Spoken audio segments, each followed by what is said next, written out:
History, a premier and paramount priority for progress of a people, arguably the single most important cultural property. It is the great unifier of all societies, from classical to contemporary. It is the shining beacon that restores vision to the blind.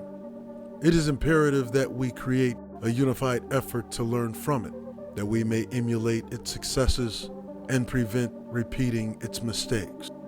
For without history, we are without purpose. We are without identity. Welcome to the gray area, where we examine history in hindsight.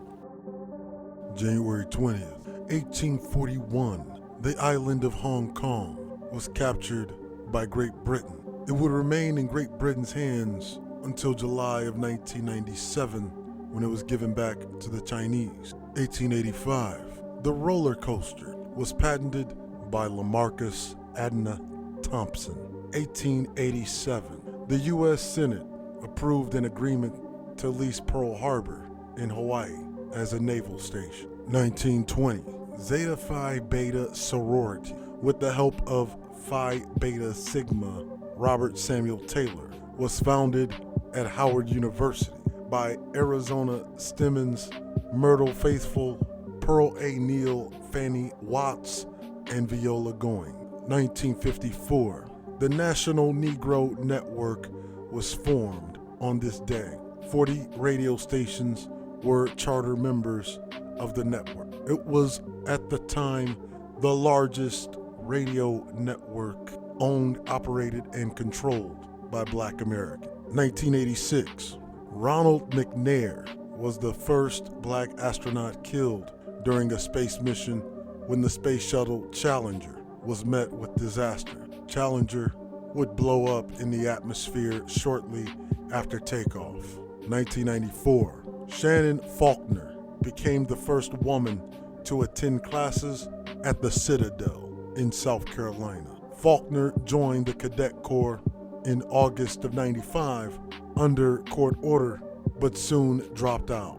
1998, American researchers announced that they had cloned calves that may produce medicinal milk. 2002, Michael Jordan played his first game in Chicago as a visiting player. His team, the Washington Wizards, and they beat his former team, the Chicago Bulls. Final score, 77-69. But rewinding all the way back to 1900, African-American Congressman George H. White, Republican of North Carolina, introduced a bill to make lynching of Americans a federal offense. The bill died in committee despite having a Republican majority, citing that more than 100 African Americans were lynched in the United States in 1900 that were documented, and countless others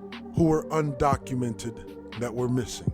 That same bill would be proposed in 1929 by Black Republicans of Philadelphia, where it would be vetoed, reintroduced, and stymied by none other than newly elected President Herbert Hoover, who made campaign promises of fair and equal treatment of blacks, improved economic opportunities for black men, even citing the black labor force has been America's bread and butter, and if America is to remain competitive, the Negro must have inclusion. He unanimously gained the black vote that won him the election of 1928. However, all was for naught.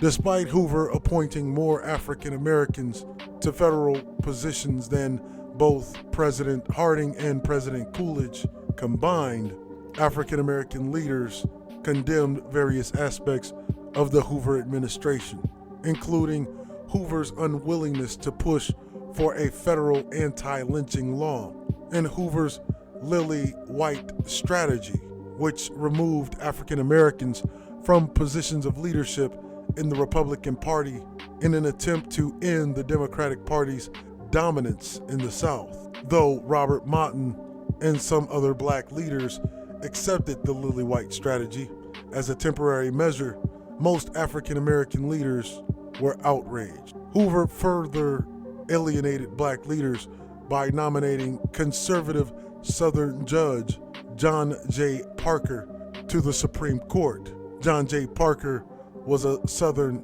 Dixiecrat with conservative leanings who said, quote, "The participation of the Negro in politics is a source of evil and danger to both races and is not desired by the wise men of either race or by the Republican Party," end quote. It is important to note that this statement would be one of those used to execute Hoover's lily white strategy.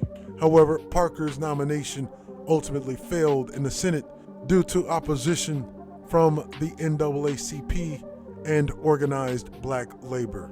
Hoover and his lily white Republicans would continue to stymie bills proposed by African Americans, citing the idea that, quote, Negroes could improve themselves with education and individual initiative, that continued reliance on government was a moral failure on behalf of blacks, end quote. It is integral to note that even to this day, that very sentiment still permeates the political landscape of the United States.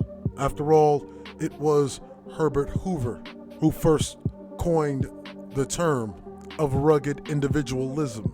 However, many black voters would switch to the Democratic Party in the 1932 election, in which African Americans would later become an important part of Franklin Roosevelt's New Deal coalition. On the other hand, blacks still overwhelmingly supported the Republican Party and remained Republican-leaning, as FDR's New Deal had less than marginal results for African Americans, while the tremendous redistribution of wealth would raise approximately 64% of whites living in poverty into the middle class.